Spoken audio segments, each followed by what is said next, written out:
What up guys, Otterpop here. I'm giving you, well, I'd say a forensic science reaction, but that's not actually true. It's more of just a science reaction and analysis, because I've been wanting to push a little bit more into forensic and science type content, and finding some forensic related stuff on, YouTube especially, that isn't already a reaction of a forensic expert watching something else.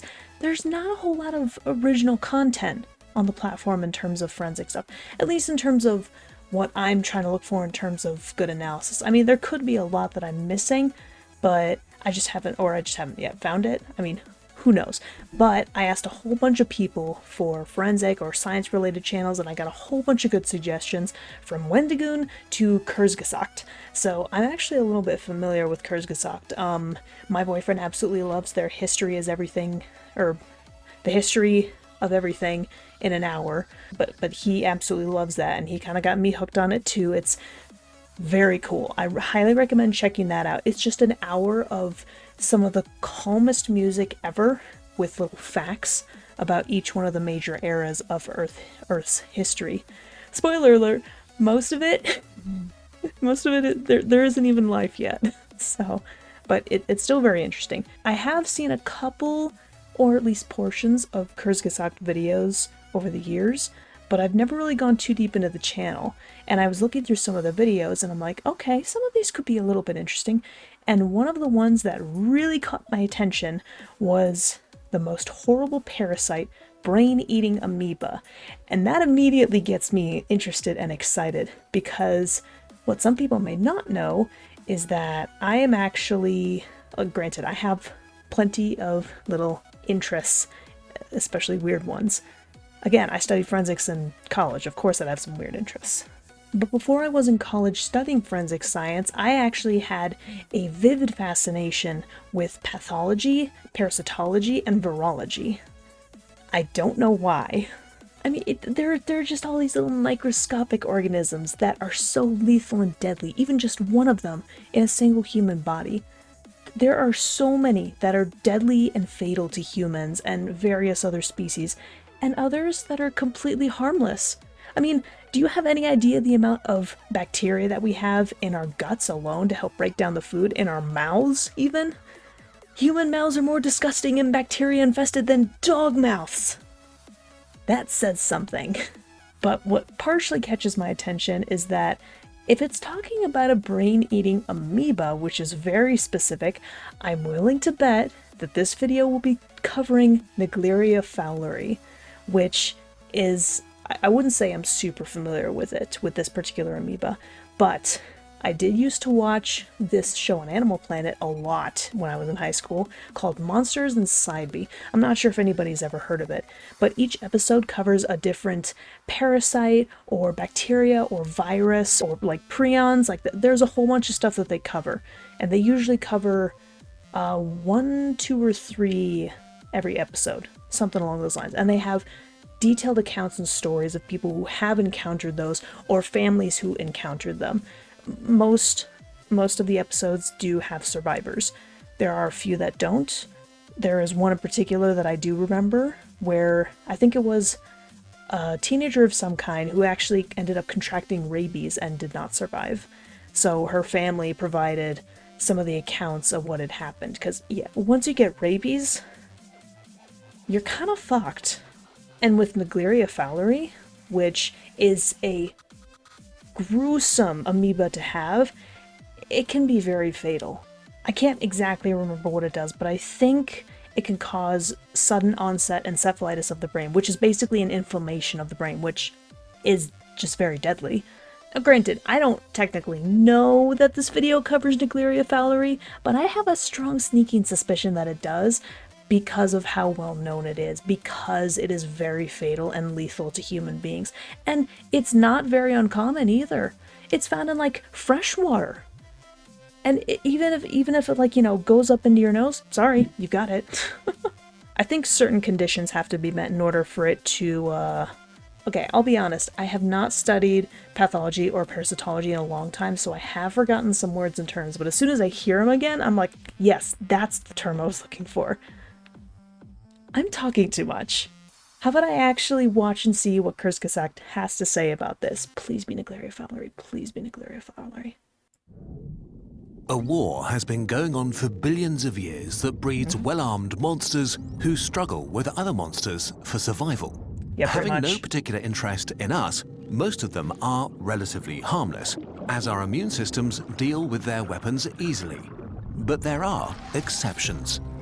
Naegleria fowleri is an amoeba that has not only developed a deadly taste for human brains, but is also a match for our defenses and stars in dramatic headlines.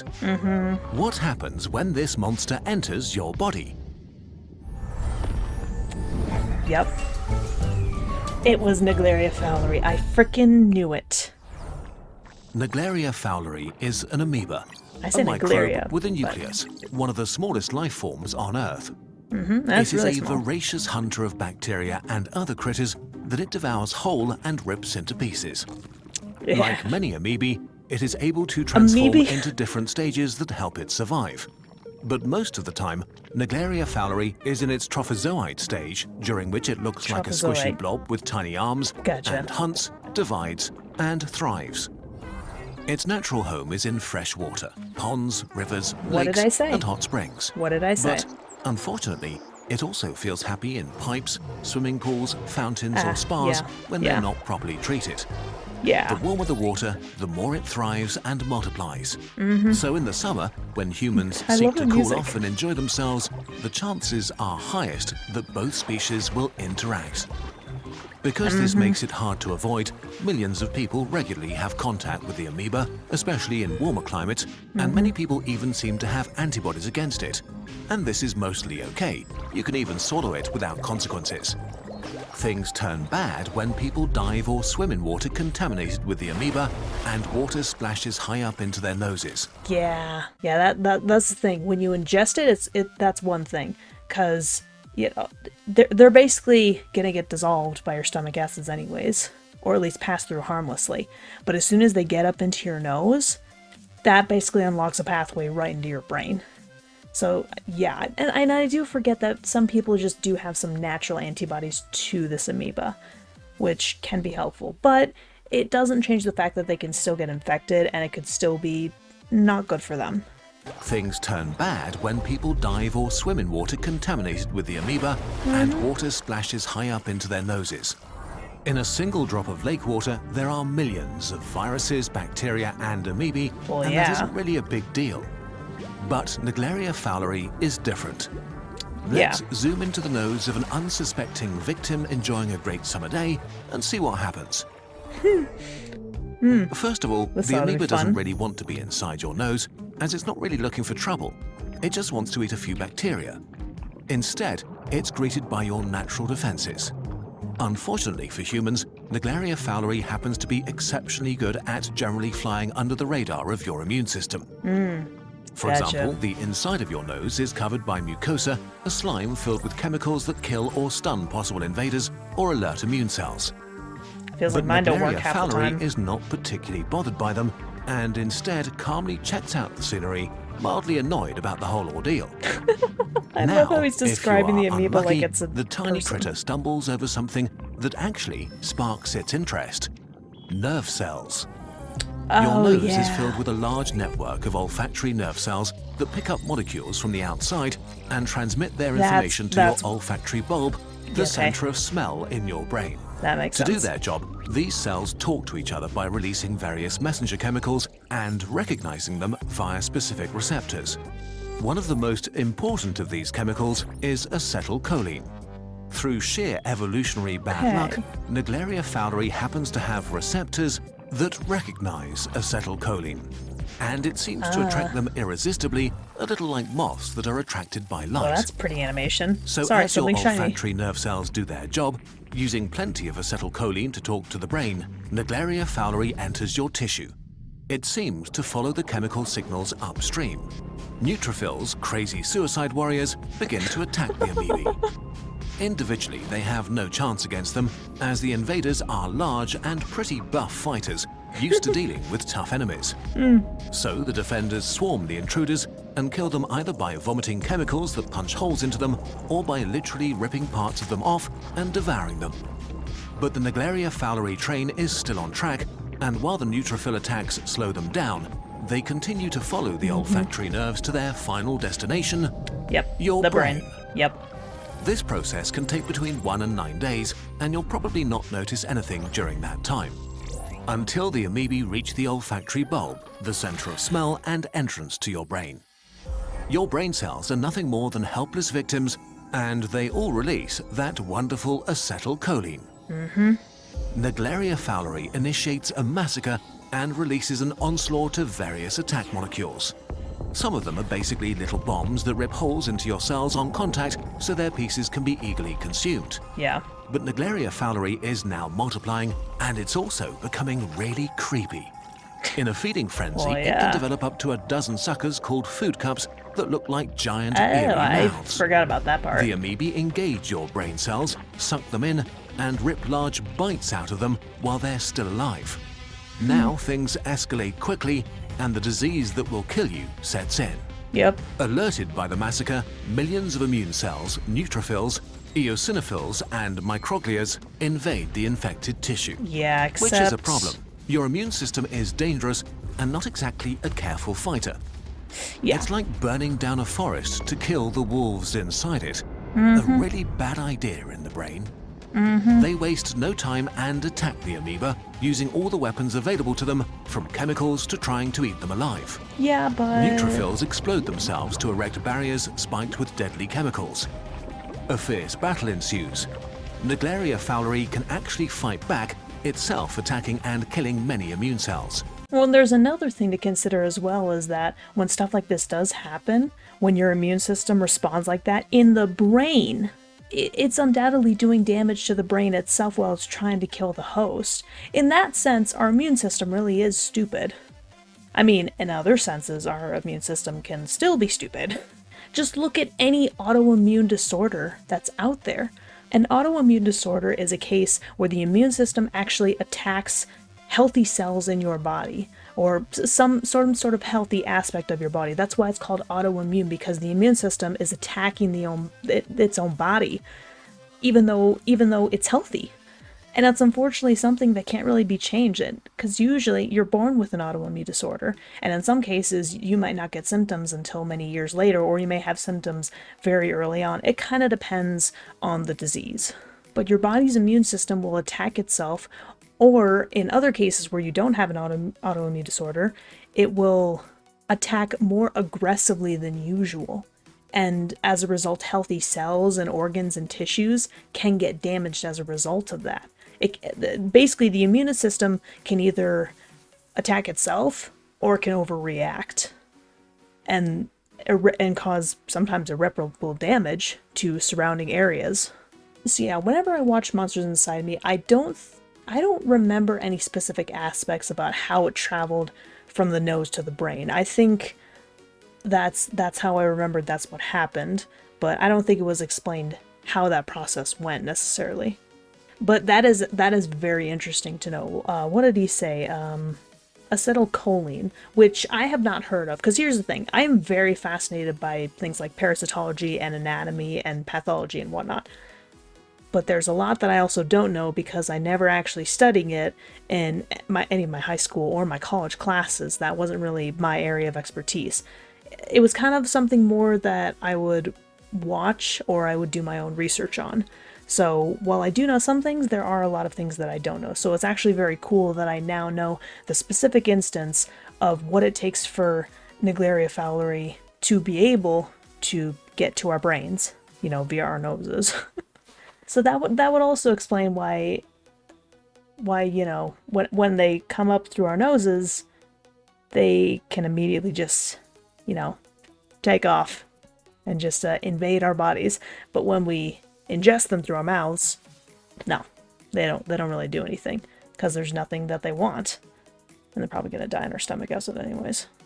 This video was released almost 2 years ago, and I gotta say the animations look stellar on this. I love how Kurzgesagt is able to very easily explain this kind of stuff as well. It's awesome. A fierce battle ensues.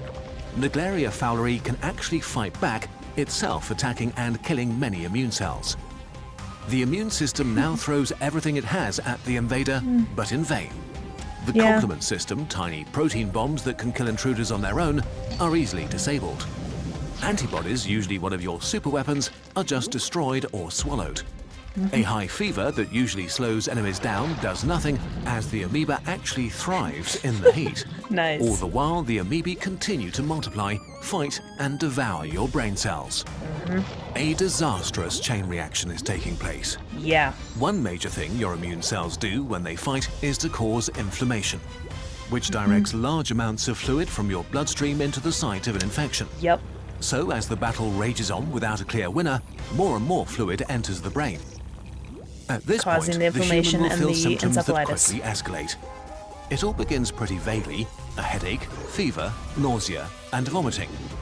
As the battle spreads rapidly through the brain, serious symptoms appear, from confusion, inability to concentrate, to fatigue, seizures, and hallucinations. Yeah. The brain Oof, swells that's up quite an massively, animation. but can't expand due to the bones surrounding it. Yep. So it compresses and disables the brainstem that controls things like breathing. Yep. Usually, within a week, the patient dies. Up to 97% of the patients infected by the amoeba share this fate. Yep. In almost all cases, by the time an infection by Naegleria fowleri is recognized, the disastrous battle for the brain is already so far along that there is almost nothing to be done. Yeah. Not only do we currently not have effective treatments, there are also an abundance of open questions about how an amoeba that usually enjoys its life in open water is able to overcome our immune system so effectively. Seriously, it's So wild. how worried do you need to be about this horrifying killer amoeba? Well, a little bit. not very. While the Naegleria fowleri is clearly extremely deadly and the infection truly horrible, there have only been a few hundred cases in the last few decades. Which is crazy You given are way how more likely to semi-common it drown is. in a pool than to get infected. Not only does the amoeba need to be flushed high up your nose, it also needs to get a good grip, and it also has to make its way through the first lines of your defenses. Ultimately, Naegleria fowleri is neither evil nor a huge public health risk. But every Shockingly. year, some unlucky people have to deal with it. We still have so much to learn about it, and until we find a way to treat it, Naegleria fowleri will continue to be this vague and horrifying thing, hunting in puddles and lakes, and sometimes pools. Usually for bacteria, and very occasionally for people. Yeah. Oh, hey. Who are you? It's me, your existential dread. What? Okay. I'm here to make you question your own existence and everything you hold dear. in Really? life. Could you not, please? Too Yeah, late. let's Just not. look at No all existential these crisis amazing here. posters full of humbling visualizations like the scale of the shameless. universe. Look how huge it is and how small you are. Look at the education true. edition. How it dives deep into the history of evolution or all the other scientific fields to make you feel bad for all the stuff you don't know. Or look at Yeah. this one. It glows in the dark. Yeah, I Dread, think my boyfriend was these looking do at make that. me feel good, actually. They do fill me with excitement and awe about how amazing our Aw, universe that's is. cute. And I love learning. And look how pretty they are. No! I can't persist in the presence of awe! Nice. If you too want to overcome your existential Go dread, get that merch, make your people. life beautiful and also support Kurzgesagt so we can put thousands of hours into our videos and release them for free, you can get these and many, many more Yeah, these are amazing free to posters or watch, shirts these or videos. so many more things in our shop. We put as much care into our products as into our videos, trying to find something clever or a new angle that will challenge your perspective while still teaching you the core aspects. It's the best way to support what we do on this channel. I think Kurzgesagt's general aesthetic and art style is just beautiful too. So yes, for as deadly as Naegleria fowleri can be, there are not actually a lot of cases of people getting infected. Because I mean, like you said, it has to be flushed far up your nose and, you know, get hooked on and then make it through your first line of defenses, which for some people can be pretty strong. I'm pretty sure mine are, Because even though I am constantly having sinus and nose issues, especially on account of, just having allergies, I do not get sick very often. Although I feel like I've had some really bad cases in the last 3 years, give or take. Some really bad ones.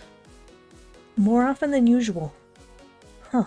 But don't worry, haven't had any Naegleria fowleri issues. Clearly not, otherwise I might not be here, because, like he said, is that this thing is so freaking powerful when it is able to invade the human brain, or just any brain in general, really. There are currently no treatments that stand up to it. I mean, there may be some cases where there are some treatments and drugs that might be able to lessen the effect, especially if it's caught early on. But as far as I know, there's no cure for it, because it's that deadly. I mean, just look at that too. 381 cases since 1937. I mean, come on. That's like 85 years, and there's been less than 400 cases. I mean, that doesn't change the fact that, that's still a lot of cases, and, it kind of stinks that many people have had to deal with this. And that doesn't even specify, that says 381 cases, but that doesn't specify how many of them die. But he also did bring out the statistic, 97% of cases are fatal. So I think you do the general math to figure out what that could mean. The world is full of all kinds of dangerous bacteria and viruses, amoeba, parasites, worms. I mean, there's so much that could go wrong with us. I mean, even in the waters we swim in, the food that we eat, the activities that we engage in outdoors. I mean, heck, in some ways, we're almost as susceptible to getting some kind of infection indoors as we are outdoors. Seriously, dudes, I don't know why I find this stuff so interesting. There are so many people that would be like, ugh, or gross, or oof, at any point in this. But I kid you not, throughout the entire process that this video was going, I was nothing but intrigued and interested and fascinated the whole time. Because I find this stuff fascinating. I mean, sure, it's grim, but I don't let my intrigue outweigh that in any way. It's silly too. I'm pretty sure, because I had a notebook when I was in high school. Whenever a Monsters Inside Me episode would pop up, I'd pull out the notebook and I'd write down all the notes about everything I learned about said parasite or monster, really. I used to have a favorite, and I don't remember what it was. That was years ago. I mean, it was 10 plus years ago, man. I don't remember that kind of stuff. I remember keeping a notebook, but do I remember which one specifically is my favorite? No. But I clearly remember Naegleria fowleri. I clearly remember that it existed. Clearly there's something wrong with me. What else is new? Beautiful Kurzgesagt. Beautiful as per usual. I love your explanations. I love the animations. I love how he tells the story. I don't know. There's something about the way he tells the information and the story and whatnot that is satisfying. That's not the word I'm looking for, but that's the closest one I could think of. Not as much analysis and commentary as I thought I'd be able to provide, but I was still able to provide a little bit, and it was very fun to watch. If anybody else wants me to watch videos from Kurzgesagt, or they have any forensic or science material to suggest to me, I am all ears. I'd love to do this kind of material a little bit more often, because this is what I feel like I've been missing for the last few years on my YouTube channel. My YouTube channel has been focusing on so many other things, but I want to get back to my forensic and science roots. So please, if you have any suggestions, I'm open to listening, especially if it's like, good animations, kind of like what Oversimplified and Kurzgesagt and Let Me Know have, or if there's good storytelling, kind of like, Wendigoon or Scary Interesting. I love those kinds of styles of storytelling. I like it. I mean, you could also just go straight to my Patreon. There are a couple of tiers where you can request a project of any kind, provided there are some limitations. And there's plenty more that you can access on Patreon as well, from exclusive access to South Park episodes, early access to new Hunters pages, in-depth explanations on a lot of the art projects that I work on, exclusive material that won't be published anywhere else. I mean, there's a lot of good stuff. You could also do yourself a favor, because now I've been changing around the formula on my YouTube channel. I actually hope to make it a little bit more engaging, and I hope to do some monthly rotations so that I'm a little bit more consistent with some of the material that I'm releasing, which, you know, this month, one of the focuses is forensic and science material, kind of like this video. But if you want to see more, go ahead and like this video. You can also hit the subscribe button and, you know, ring the bell for notifications and all that good jazz. So thank you all for watching. I hope you guys enjoyed this reaction, analysis, commentary video, whatever you want to call it. And as usual, until the next video, guys, check you laters.